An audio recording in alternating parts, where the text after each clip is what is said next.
สมมติว่าคอยฮักเจ้าเด้ไปว่าใดคือแอร์เบิ้ลๆคือคือไอ้เบิ้นไหมน่าเริ่มได้แต่ สิคุยแล้วบ่ เบาชิโน่เด้อ บ่เนาะมื้อหน้าคันมีผู้บ่าวพังไทยให้เพิ่นมาได้บ่มาเที่ยวหาน้องได้เนาะ ได้เนาะ ยังสวยคือเก่าบ่น้องจักเปอร์เซ็นต์อ่ะฮะจักเปอร์เซ็นต์คำว่าโซเท่ ร้อย ลอยคือเก่าเนาะโอ้ลอยคือเก่าพี่น้องเอาบ๊ายบาย FC เนี่ยจับกันเด้อ บ๊ายบายบ๊ายบาย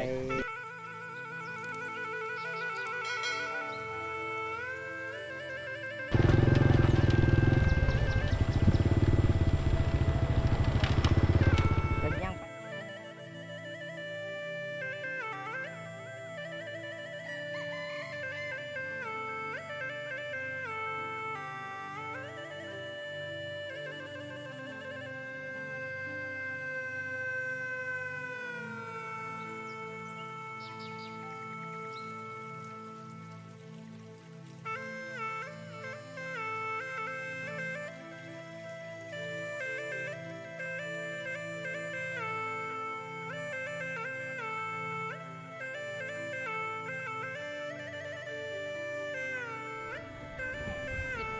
ปกลับปกโจกลับไปกันมา20,000บ่ฮะ ก็ตะลุกเต็ม โอ้ มาเลย เจ้าของผัวกันเจ้าบ่อยู่นี่ค่อยสิบ่จ่ายเงินได้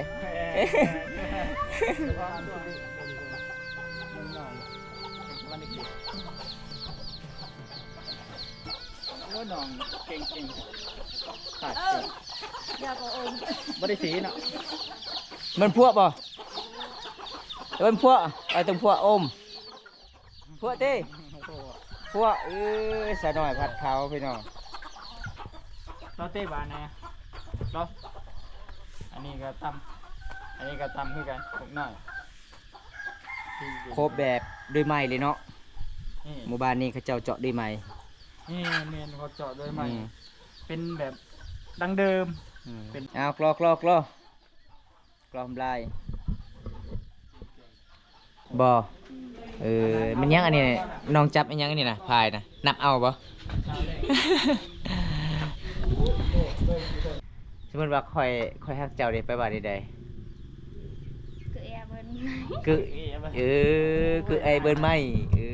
อเบิ้นไหมพี่น้องก็คือคอยฮักเจ้าเด้สาวหอมมามื้อนี้เป็นจังได๋ฐานะยังโสดคือเก่าบ่น้อง โซ่ โสดเลยเนาะ เฮ็ดเองกินขนาด โสดมาจักเดือนแล้ว นี่ปวด ฮะ เป็นดายเลย จักเดือนแล้วโดนแล้วบ่ ครับ โดน โดนแล้วโอ้จักเปอร์เซ็นต์น่ะโสดมื้อนี้ นี่ว่าจะออกลายแบบนี้แหละทุกคน ร้อย 100%นี่ครับหยอกสาวมังกอกเด้อพี่น้องไอ้สาวรักหักหลายสาวหอมยังโสด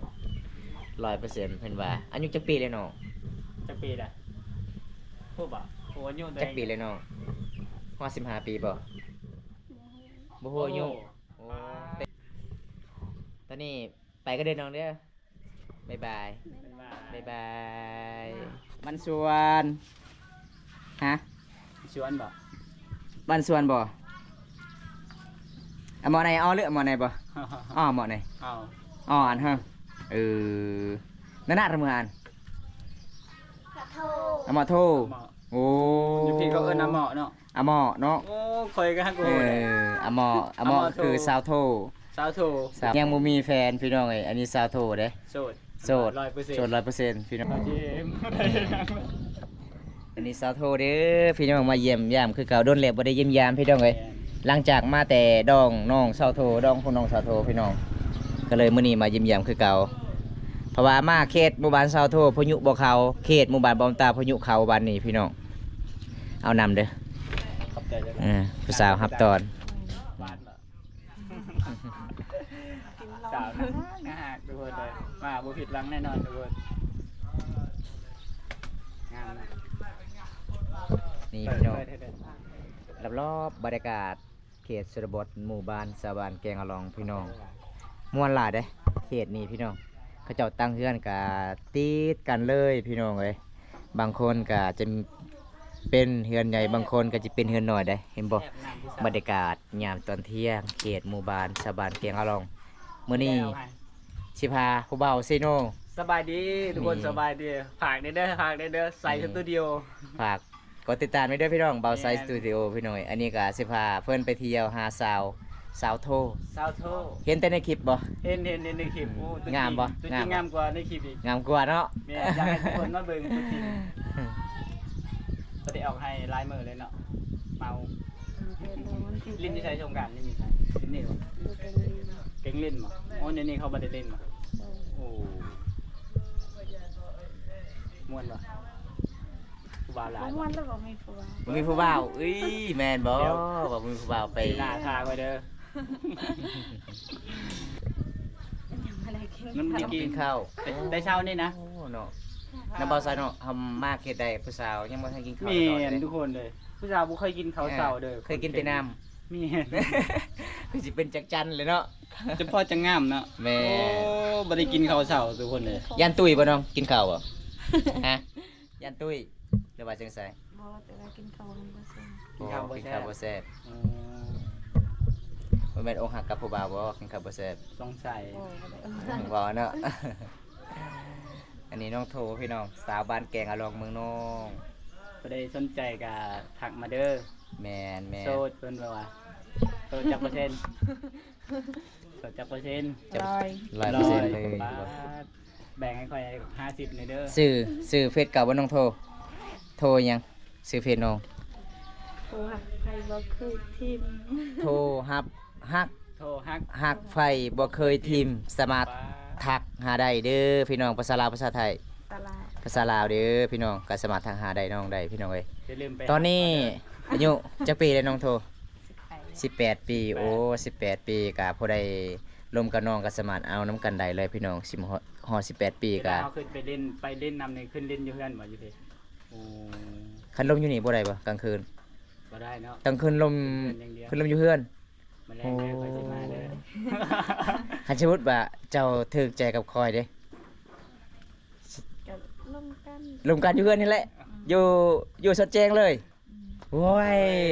สิบ่หิวนอนบ่ฮะคือว่ามันตาคันอยู่สดแจ้งนี่บ่ได้เด้อยากนอนโลด แม่นบ่ คันถึกใจนี่สิพาผู้สาวไปเที่ยวแกงอะลอง แต่ค่อยได้บัดไปหาหน่อไม้อย่างเดียวได้ เออ ค่อยซ้อมงานอ่ะนะ เออ งานการหาหน่อไม้หลายบ่อยู่เด้ ช่วงนี้ก็ช่วงหน้าฝนเนาะ หน้าฝน หน้ามาก็สิออกเลยเด้ นี่ไปปะหาหน่อไม้บาวซิโน อากาศแดดเลยทุกคนเลยโอ้ยแหมมดจิบเลยหลังจากที่อันนั้นล้างสงกรานต์มาเพียเลยเนาะไปเดี๋ยวไฮเลยคิดแล้วแล้วบอกคือ คือให้เลยบ่ยังบ่แล้ว อืม โอ้หลังจากคือแล้วสั่งให้ เอาผู้บาวซิโนไปคือบ่ ได้ผู้สาวเขตชนบทนี่หลายๆคนตอนผู้สาวโสดนี่ต้องเฮ็ดเวียกหนักเด้ นี่ เขตชนบทนี่ช่วยเวียกพ่อแม่บัดเอาผัวแล้วบัดนี้มีแต่เฮ็ดเวียกให้เฮ็ดก็อยู่ในเฮือนอีกเนาะ เริ่มมาทาข้าวแปงแล้วเนาะ ขนาดบ่ทากระแปรงขาวใสเลยพี่น้อง งามแบบธรรมชาติอีดีทุกคน แม่น ขนาดอันนี้หน้าสดได้เนี่ยทุกคนโอ้ยหน้าหางอีดีได้ยังกินข้าวบ่มี บ่มีหยังกินลักไก่อีเมโลด ได้บ่ มาได้บ่ แรงได้บ่ ได้ ได้ โอ้ยเดี๋ยวเขาสิลอยอายค่อยไปหมดเลย คันทาใดเจ้าห้องเจ้านอนอยู่ห้องใดบ่อนใดเจ้านอนน่ะอยู่เฮือนบ่หรือว่าเฮือนหมู่ เพื่อนก็เอง โอ้เฮือนเจ้าเองเป็นยามผู้เดียวบ่โอ้คือสิม่วนเลยเนาะ ใช่เห็นจ้ะ นี่เด้เฮือนหลังนี้แหละ โอ้กำลังนี่น้องคนเดียว โอ้คักแก่แรงกันสิลอยอายไป ซื้อปลากระป๋องมา สิยังก็ น้องโทคือสิบ่ได้อาบน้ำเสาแล้วบัดนี้อายเบิ่งบ่ได้อาบเลย จักมือแล้วบ่ได้อาบน้ำหลังจากแต่สงกรานต์บ่ บ่ เมื่อวานนี่ก็อาบน้ำ อาบเลย อาบน้ำสีบ่โอ้มื้อนั้นอ้ายไปทาน้องอยู่น้ำสีโดนบ่เห็นน้องไปอาบไปทาอยู่ครัวหั่นล่ะถามเด็กน้อยว่าเห็นบ่น้องโทเห็นน้องโทเคยอาบน้ำอยู่นี่บ่เขาว่าเคยอยู่บัดค่อยทาฮอดโมงบ่เห็นมาก็เลยกลับ เอาไปบุญมา ไปบุญบ่ ไป โอ้ เล่นอยู่แง ก็เลยบอมตาก็นั่งเล่นบอลเขาเจ้าซิดเบส เขาได้ปลาหลายๆเด้เด็กน้อยครับ เมื่อกี้นี่เขากำลังเก็บ เออ โอ้ปลาลายเลยเห็น ปลาลาย ปุ๊บปับปุ๊บปับป้าบเลยตามมานา เมื่อนั้นเคยไปตั้งแต่1 โมง มื้อนั้นนะ เคยเมื่อ12 โมงกลางคืน โอ้บ่ย่านบ่มือผู้เดียว ไปคนเดียว บอกว่าอย่า มาคนเดียว ไปกับหมู อ๋อเรียกว่าไปคนเดียว แม่นบ่หมู่ หมู่ผู้ชายหรือผู้หญิงหมู่เจ้านะ ผู้ชายบ่หมู่เจ้า โอ้ ผู้ชายเอ้ยอยู่บ้านใดหมู่เจ้าฮะ อยู่บ้าน7 ชั้น เจ็ดสั้นโอ้เขามาจากคน คนเดียวลาว ผู้เดียวลาวแสดงว่า บ่แม่นหมู บ่แม่นหมู่ แฟนแม่นบ่ บ่แม่น บ่แม่น หมู่กันแบบ หมู่ ลูกเคยกัน เออ เราชวนไปกินเบียร์ก็เลยไป โอ้โดย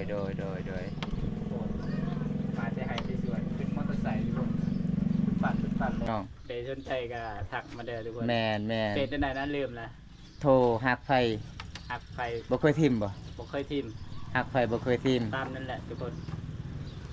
น้องโทรสาวลาวเฝ้ามองกองหมู่บ้านแกงอะลอง น่าหักหลายพี่น้อง น่าหักยี่ดีเป็นสาวชนบทที่น่าหักนะฮะ น่าหักหลายเลยสาวคิดนี่พี่น้อง นี่ อันอยู่ใส่ผู้สาวมื้อนั้นอายไปยินยามื้อนั้นคือหลายแท้ผู้สาวไปใส่เบิด ออกให้ออกส่วน ออกให้ออกส่วน โอ้ออกให้ออกส่วนพี่น้องเพราะว่าผู้สาวคิดนี่ฮอด30ปลายพุ่นเด้หมู่บ้านนี้ หลาย เป็นหมู่บ้านลอยไปหลังคาเฮือนบ่แม่นบ่น้องหลายที่สุด ลายเลยเนาะ หลายที่สุด ร้อยปลายเลย ลอยไป สาวก็ลายอีก หลายอีก ป้า ให้เวลาเฮ็ดบุญกินงะนี่เขากินควายฮอด8โต ป้าเฮ็ดบ่ได้บุญกินกะได้ยินอ้ายเว้าตอนนั้นว่าชวนเฮาไปอยู่ตอนนั้น เออ นั่นน่ะ กินงะก็คือเวลาสำเร็จเฮาเกี่ยวข้าวเกี่ยวน้ำเฮาหูดข้าว โอ้ หูดน้ำสำเร็จแล้วเฮาก็สิเฮ็ดบุญกินงะตามประเพณี ได้ยินอ้ายเว้ามาเด้อมาช่วงบุญกินงะกินงะ เออ เพราะว่าคือไอ้หยังว่าคือกินงะ ม่วนใด โอ้ บุญกินงะ ค่อยคล้ายๆแบบว่าบ้านเฮาแบบเขตอุทัยแบบว่าอันนี้ เปิดประตูเล่าเข้า ปิดประตูเล่าเข้า เออ โอ้ค่อยก็บ่เข้าใจเอ้ากินหยังคืออีหยัง เนี่ย คิดว่างะเลยเนาะ บ่บ่ได้คิดกัน คิดว่าเป็นแบบงานแบบเพื่อนแบบงานเป็นคนแบบในเฮือนนะบ่เป็นชนรวมนะ เออ แต่คิดแบบนั้นนะแบบว่าบ้านข่อยคือแบบบุญแจกจังได้กินหยังเพิ่นขึ้นไปซั่นน่ะ อันนี้บุญกินงะ กินงานนี่คือแบบว่าเบิดหมู่บ้านเลย ไม่บุ เนาะ บานเฮ็ดข้าวต้มเฮ็ดอันนั้นหลายๆแนวข้าวหลาม เดี๋ยวปีหน้าก่อน แล้วก็ขาไก่ขาหมูขาควาย จะชวนอยู่ตอนนั้นที่เขาจะว่ามาช่วงอันน่ะกินงานเด้ออ ม เมื่อกินงานเจ้าก็อันนั้นอยู่เห็น อืม อันนั้นอยู่แต่ก้อยก็บ่เข้าใจกินงานนึงว่า กินในเฮือนเดียวอันนั้นแบบนั้นน่ะนะโอ้หมดหมู่บ้านเลย เหมือนหมู่บ้านเลย สาวกว่าหลาย ขันยามกินงะเบิ่งเสาโทเต้นนี่ ลายงาม ปู๊เอวลอยคักเลย เฮ้ยจังได้เข้าไปพรบ่ ก็พรระวงน้องๆเนาะบ้านของน้อง มีลำ เนาะ วงอีก มันมีระวงเบิดทางหมู่บ้าน โอ้คัก ทางผู้สาวนี่สาวนุ่มนี่พรสดแจกเลยเด้ บ่กลางคืน ม่วหล กั ย บพ ก ร ลางคืนกลางคืนและเขาพรระวง บ่ได้ไปใช้เลยบ่ บ่ได้ไปใส่ บ่ไปเล่นยันว่าแบบแสาวๆไป บ่แล้วแต่ผู้สาวมัก บ่ เนาะคันทาสาวมักก็ลงแกงเลยแหละ โอ้จะได้ช้อนกุ้ง เออ ช้อนกุ้งได้บ่เคยช้อนกุ้งบ่เคยดอกอืม มีสันลมแล้วบ่ได้ เคยเดี๋ยวก็สิพายเจ้าอยู่ได้ สา ยัง โท ไง คือบ่ปากบ่เบาเป็นหยังเว้าลาวบ่เป็นบ่ ได้กระแจกันมา บ่ได้เข้าใจปานใดน้องเรียนหนังสืออยู่บ่อ๋อ บ่ได้ บ่ได้เรียนเลย ที่เห็นเล โอ้ ย แต่น้องอ่านใดภาษาลาวฮะ ได้บ่ บ่ได้อ่านใดอยู่บ่บางคำ โบดน้องบ่ได้เรียนจัง เวลา มา ทัก ตอนนั้นแบบน้องเรียนหนังสือมากับพ่อชอมแต่ว่าบ่มีคนเลี้ยงงัวก็เลย ออก ม โอ้ ไป โอ้โดย บ่ได้เรียนเลย โอ้แสดงว่ากะเข้าใจอยู่เนาะภาษาลาวเนาะใครเวลาทักน้องเด้ทักเอาเสียงเอาบ่ เสียง ทักเสียงเอาเลย สบายดีข่อยฮักเจ้าเด้อมาหาข่อยนี่นั่นบ่ เพราะเราฮู้ว่าเราบ่ฮู้ภาษาลาวแต่เราฮู้อังกฤษได้ โอ้ เราฮู้เลิฟ อัง อก ฤษ ยู่ มังกรอังกฤษมังกร ไอ้เลิฟอยู่แล้วฮู้ได้ ดังบ่ดังบ่ I love you แม่นบ่ นั่นน่ะล่ะให้ไปว่าในใด I love you คือเบิ่นใหม่ฉันรักเธอ คือตะมวนนี่ดี คือตามวานพี่น้อง เนี่ย หยอกสาวโทสาวลาวเผามังกรหมู่บ้านแกงอะลองพี่น้อง เพราะว่าเพิ่นตอนนี้ยังโสดเพิ่นว่าเปิดใจอายุ18 ปีฐานะยังโสดชื่อเฟซสาวโทแม่น สาวโท โทฮัก หักไปบ่เคยทิม ฮักจริงใจเลย แม่น สาวโท โอ้ย ฮักไป ฮักจริงจัง บ่เคยทีมฮักจริงใจเลยพี่น้องก็สามารถทักหาได้เด้อพี่น้องเอ้ยสาวลาวมังกรเด้อบ่แม่นสาวตะโอยเด้อครับ สาวลาวเนาะ สาวลาวพามังกรคนสวยประจำหมู่บ้าน บ้านอัลลอง สาวบ้านแกงอะลอง นะฮักทุกคนเนาะ แม่ เห็นนี่คือเขาไปมีแต่พวกงามเอาเห็น แม่น โอ้ยเป็นน่าฮักอีหลีทุกคนเลยเป็นตะแพงแต่ละคน บรรยากาศเขตหมู่บ้านกับเจ้ากับแดดอยู่แต่ว่าเวลาแต่เป็นตกดินเย็นเมื่อคืนหนาวเลยเมื่อคืน หนาว แห้งคนตกเลยโหตุ้มบ่โฮมเลยเมื่อคืน2คืนน่ะตุ้มบ่โฮมโอ้ยกอดบ่โฮมบ่ว่าช่วงนี้กอดบ่โฮมกอดเช้าอะนะ เป็นยังไงที่ผู้สาวที่เฮาไปเที่ยวนี่เขตสาวตะโอยกับสาวมังกรตัวใดงามกว่า โอ้เขาว่างามบ่พอกันเด้ บ่พอกันเนาะ บ่พอกัน เออ งามหมดทุกคน เลือกผู้ใดใจก็เจ็บจ้ะ แม่เลือกไปบ่เป็นแล้วตอนนี้ สาวมังกรกับสาวตะโอยนะฮักหลายเนาะใจดีหลายคน ใจ เนาะ ดีนะฮักแล้วก็ใจดีคือ แม่ เขาต้อนรับเฮาทุกคนน่ะนะ แม่น เขา แม่น บ่แบบรังเกียจเฮาดีใจหลายที่ไปได้เขา คือเบิ่นใหม่ไปป่ะกูแตะใหม่ คืออาบันไทยทำได้ปะ คือเบิ่นใหม่ข่อยฮักเจ้าเนาะ แม่นปะ แม่นบ่ คือ แม่นบ่ เปิดใน ข่อยฮักเจ้าเจ้าฮักข่อยมวนหลายพี่น้องสาวโทใจดีน่าฮักหลายสาวเผาแกงอะลองบ่แม่นชาวเผาแกงอะลองโอ้ยชาวเผามังกรพี่น้องเอ้ย เว้าสับสนกันไปพี่น้อง คือให้คือสิแบบเป็นลมเนาะเป็นล อื ม มอืม เดือดร้อน สาวโทตอนนี้อาสิกลับกันเด้อ เลย มื้อหน้าพบพอกันใหม่เนาะมายิ้มยามได้บ่ ได้อยากให้คุยเด้อจะหน่อยเอ้ยไอมาเตคนบ้านใดเนาะคือมาหาค่อยบ่ฮู้จักเลยก็เลยคุยแม่นบ่คุยบ่ เริ่มได้แต่อย่า คุยเลยบ่ ลืมบาวชิโน่เด้อ บ่เนาะมื้อหน้าคันมีผู้บ่าวพามไทยให้เพิ่นมาได้บ่มาเที่ยวหาน้องได้เนาะ ได้เนาะ ยังเชื่อคือเก่าบ่น้องจักเปอร์เซ็นต์อ่ะ ฮะจักเปอร์เซ็นต์กับว่าโซเท่ ร้อย 100คือเก่าเนาะโอ้100คือเก่าพี่น้องเอ้าบ๊ายบาย FC เนี่ยจับกันเด้อ บ๊ายบายบ๊ายบายดีมีแหง บันสวน